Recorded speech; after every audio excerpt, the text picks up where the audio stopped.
Lo mencionaba Paul Stark al colega Diego Cabo, que está en línea escuchándonos, que siempre es gentil con nosotros. Diego, Facundo Pastor en la red, ¿cómo andás? ¿Cómo andás, Facu? ¿Qué haces? Bien, Buenas tardes, por ¿cómo favor, andan? gracias por atendernos. Sabemos que tendrás el teléfono estallado porque finalmente Sí. llegó el juicio oral. ¿Cómo arranca esta historia? ¿Qué recuerdos tenés de ese primer dato que te llega, del que tirás para justamente desandar la madeja que era esta historia? Bueno, lo recuerdo, viste, con bastante nostalgia periodística, ¿no? Porque son esos momentos donde por ahí se da una vez en tu vida. Y, o de hecho, así fue, en mi caso, por lo menos por ahora. Donde vos decís, bueno, a ver, ¿qué será esto? ¿Vale la pena? Y empezás a construir como un camino, a hablar con gente, empezar a pensar cuál es la estrategia, cómo avanzar, de qué manera, con quiénes, hacia dónde. Eh, Desde ese lado del plano periodístico fue hermoso, digamos, fue un Mm. laburo increíble, hecho en secreto, tiene toda la mística de Sí, sí, que uno sí. ve en las películas, Esas ¿no? cosas digamos que uno las vive incluso con el cuerpo, Diego, ¿no? Que te pasan como por Claro, claro, adentro, claro, que decís, esto claro, saldrá bien, claro. saldrá mal, juntar un Claro, equipo, o sea, además, volver a las bases también, ¿no? claro, claro. Además, no te olvides, Facu, que era un tema sobre el que yo trabajé toda mi carrera, Claro. porque yo siempre escribí sobre ese mundo, te diría por ahí de los famosos regulados, ¿no? En ese lugar donde el Estado y los privados hacen negocios, que muchas veces es el lugar también donde se financia la política, ¿no? Entonces, era interesante por eso también, porque para mí era un lugar de conocidos, no era Claro, claro. no fui, viste, no me llegó un tema sobre el vestuario de la selección, ¿entendés lo que sucede ahí Claro, claro, adentro? clarísimo, clarísimo. Que es un tema absolutamente ajeno. Entonces conocí a muchos personajes, eso me sirvió muchísimo porque yo fui eh, rehaciendo, por así decirlo, la historia o chequeando la historia con gente que muchas veces ya conocía y que nosotros vos lo sabés bien, a los que somos periodistas nos pasa, pero muchas de estas historias a mí me las habían contado los propios protagonistas y vos no sabías cómo, Y claro, no tenías nunca manera de tenías la sustentarla. posibilidad, Ahora, claro, Diego, de aquel contarlo. primer contacto con los cuadernos, recordame un poco eso, y después contame si sentís que los cuadernos fueron la punta del ovillo y después se pudo esto sostener con muchas otras más pruebas, ¿no? Sí, sin duda. Bueno, el primer momento fue como choqueante porque era como ver un diario íntimo, ¿entendés? Es Mm, como si un día vos, no sé, admirás a un cantante, por ejemplo, a un jugador de fútbol, un día te encontrás con el diario íntimo de él. claro, Esto es lo mismo. Mi trabajo era estar encima de toda esta gente y un día me encuentro con una bitácora de este tipo. Te lo pongo como un diario íntimo por sí, sí, ponerte sí, sí, sí. un ¿Y ejemplo dónde y ves por ahí primera empezás vez a ver. los cuadernos? Yo los veo donde me los dio Basigalupo. Basigalupo, no te olvides que es el nexo entre él y Sí, yo. el amigo de Centeno, Centeno, claro, del chofer. exacto. Sí, este diría, el hombre es la llave por la que se abre todo, porque este hombre de Centeno tenía, eh, tenía miedo de que lo allanen, porque en ese momento estaba dando vuelta ya Bonadío y Stornelli con el tema de gas licuado. De hecho, estaban presos Barata, de Vido, estaban todos presos en la causa de gas licuado en ese momento. Entonces él tiene miedo y se los da a un amigo, y el amigo me conocía a mí, éramos vecinos, y lo traiciona, como tantas veces, Mm. viste, las traiciones o los desencantos y esas cosas terminan generando que se rompa una omerta. Bueno, el amigo dice, che, mirá, yo esto no me lo voy a quedar, y entonces me llama a mí, que me conocía, como di, yo voy y me los encuentro, Claro, y claro, me los bueno, llevé. ahí se cumple aquella fórmula de que detrás de cada gran primicia hay una traición, ¿no? Sí, Siempre bueno. se dice algo Sí, así. sí, sí, Y sí. ahí Ay, sí. yo te escuché decir algo muy interesante, que es que lo primero que buscaste, y mirá ahí cómo uno descubre la obsesión periodística, fue mirar fechas para ver de dónde, Sí, digamos, de qué sí. estabas hablando, ¿no? Porque por ahí te ibas muy, muy atrás en el tiempo. Claro, porque mira, ahora por ejemplo tengo una carpeta espectacular que en otro momento hubiese sido para meter preso a algún presidente. Claro. Y ahora es un capítulo de historia. Igual está buenísima y lo voy a contar en algún momento, ¿viste? Ahora Ah, cuando se despeje un poco la cabeza la voy a bien, contar. bien. Pero entonces a mí lo que me interesaba era eso, porque muchas veces, las cosas que te cuentan o que te llegan ya pertenecen más a la historia que al periodismo. En cambio, en ese momento, cuando yo veo que esto empieza a transcurrir en 2005, lo primero que hago es mirar las fechas y los acomodo. Te estoy hablando de esto en poco tiempo, porque miré las fechas y vi que eran más o menos, y los armé y dije, bueno, esto es más o menos una bitácora de 2005-2015. 2005-2015. Claro, con interrupciones, hubo varios años de interrupciones, qué sé yo, por lo menos que yo no las vi en... y bueno, y eso fue como lo más importante. Claro, ahora digo, Después, si viene alguien, alguien de sí. afuera, que te habrá tocado seguramente dar charlas Sí, y explicar, sí. ¿qué explicás? ¿Qué es esto? ¿Es el mayor juicio de la historia argentina por hecho de corrupción con el sector público-privado expuesto a más no poder?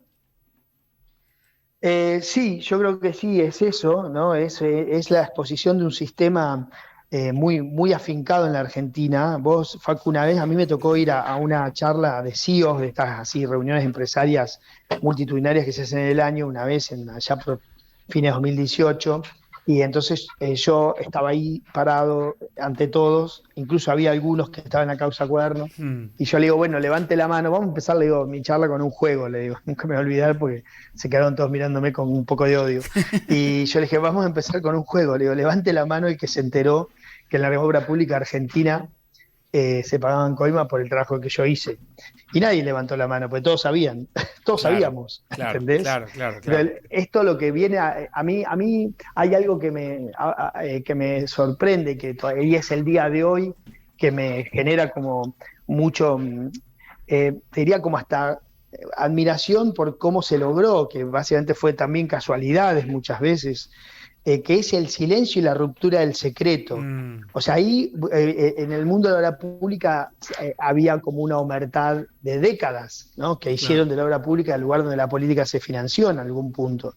Todos lo sabíamos, nadie lo podía comprobar, pero todos lo sabíamos. Y entonces la forma indirecta de comprobarlo siempre era por el sobreprecio, ¿no? Bueno, esta obra, fíjate, dicen que salió 10, pero debería haber salido 5. Claro. Entonces, esas eran las obras que como causas que había sobre la pública. Esta no, esta rompe la omertad y genera que los tipos vayan y cuenten cómo hacían, cómo era el sistema, cómo era el sistema de reparto, dónde pagaban, cuánto pagaban, a quién le pagaban, cuentan todo, ¿no?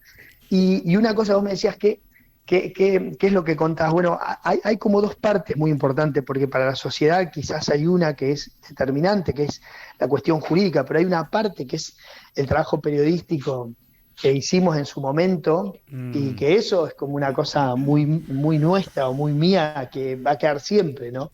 Y para mí lo más impresionante fue el trabajo periodístico, ¿no? De esa cosa de juntarnos a la noche y de trabajar y de las discusiones que tuvimos la noche anterior, si lo dábamos o no lo dábamos, y finalmente no darlo, y perder la primicia, y decidir hacer la denuncia cuando dice la denuncia, o sea, todas esas decisiones que fuimos tomando en secreto, y que ese secreto finalmente fue lo que generó una sorpresa tan grande al mundo empresario y a los funcionarios, que para mí eso fue determinante para que finalmente hablen, ¿no?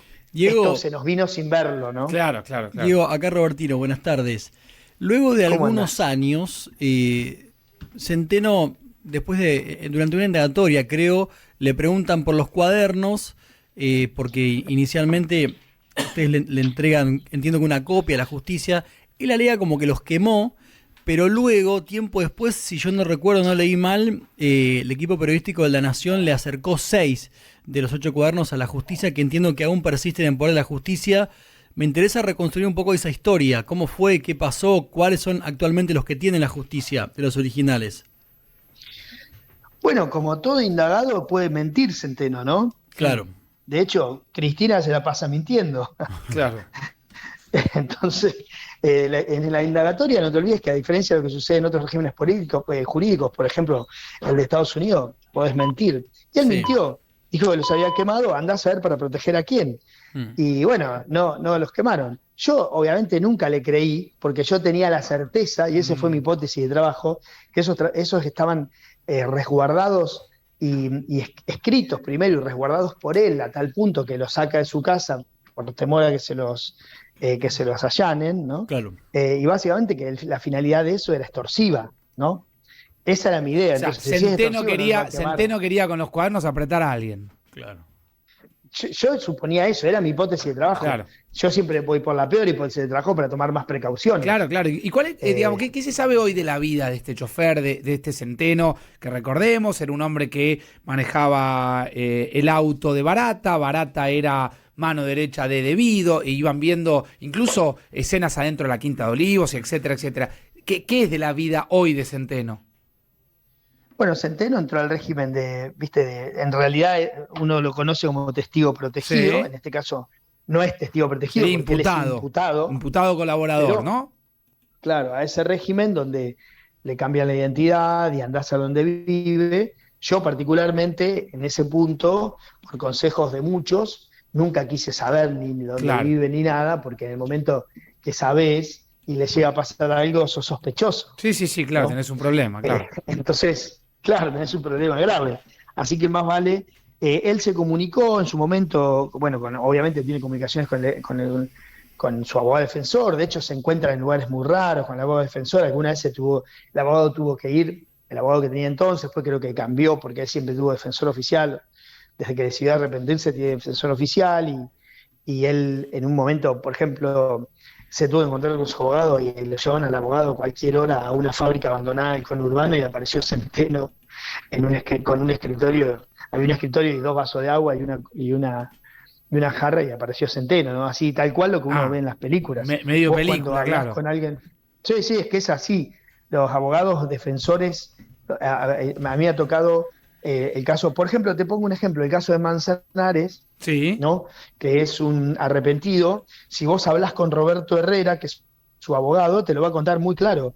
Lo llamaban a él y decía, mira, él hablaba con la custodia le decía, necesito ver a Manzanares por una cuestión del juicio, y por ejemplo, a 9 de la noche le decían, andate a Cañuelas, y le pasaban una dirección por GPS, iban a un lugar, a un barrio que no te das idea de lo que era, esperaban una hora, y por ahí, de la casa de menos pensado, aparecía Manzanares. Claro. Así es. Así funciona. Y está bien. Así funciona. Si es un resguardo, es un resguardo. Claro, pues es un resguardo de la vida. No te olvides que ese instituto está hecho para, por ejemplo, narcos, para ese tipo de crimen organizado. Claro. ¿no? Hoy Cristina Diego dijo, esto es un bodrio judicial. Bueno, yo hace mucho tiempo que no atiendo las cosas de Cristina. Imagínate que desde una vez que me dijo que yo había armado un grupo de tareas para hacer esto, ya su palabra vale para mí cero, ¿no? Es como ir a la plaza y pararte, viste, en un canil y escuchar a los perros cuando ladran. Claro. Así que no le sigo el tiempo, y la verdad que admiro todavía a la gente que valora su palabra, ¿no? Y escuché también... Porque ahí hay fe, ¿no? Y siempre a la gente de fe siempre la admiro. Sí. Y para darle identidad a su palabra hay que tener fe nada más, porque no tiene ningún valor desde el punto de vista real, ¿no? Sí, y te escuché también decir, cuando decimos que este juicio tiene una magnitud importante, que la presunción de lo robado, tomado por un economista, que es Ariel Korenberg, creo que si no me equivoco, Sí. se equipara a 300 presupuestos del Garrahan. Sí, porque en realidad él hace una cuenta en base a lo que fueron declarando los empresarios. No te olvides que los empresarios fueron declarando que ellos devolvían al menos el 20% de la obra que licitaban, ¿no? Claro. Entonces, si vos tomás el total de la obra pública que se entregó en ese momento y le sacás el 20%, y a su vez tomás los subsidios a los trenes, que Roggio, ¿te acordás de Aldo Roggio? Sí. El hombre que siempre recomendaba seguridad jurídica en los congresos de empresarios. Bueno, él dijo que devolvía el 5% de los subsidios que recibía. Tomando ese cálculo uno puede empezar a pensar la cantidad. Le da más o menos, claro, le da alrededor de, a valores actualizados, alrededor de 36.000 millones de dólares. Y eso, según sus cálculos, son alrededor de 300 presupuestos del Garrahan. Del Garrahan, de ahí sale ese número y esa comparación. Diego, abrazo grande, gracias por tu tiempo. Bueno, les mando un saludo enorme. Un abrazo Lamento grande. no poder contarles sobre la palabra de Cristina, pero hace mucho tiempo que no la atiendo. Está muy bien. Viste que hoy no se quiso poner en cámara en un momento y lo tuvieron que decir, señora. Bueno, Ahora lo ahí voy la a puedo recordar entender ese porque momento. ella es coqueta y el Zoom te desfigura, ¿viste? Sí, sí, es cierto eso, es cierto. Diego, abrazo, gracias.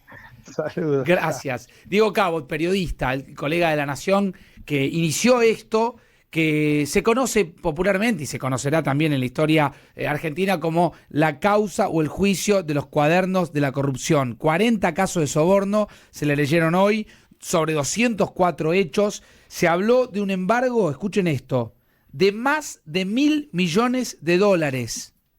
Más de $1.000 millones. En un momento determinado, el Tribunal Oral 7 le pidió a Cristina que entre en cámara, que es lo que corresponde, porque tienen que certificar que todos estén escuchando por aquello del debido proceso, para que tenga una defensa acorde a las garantías. Pasaba así.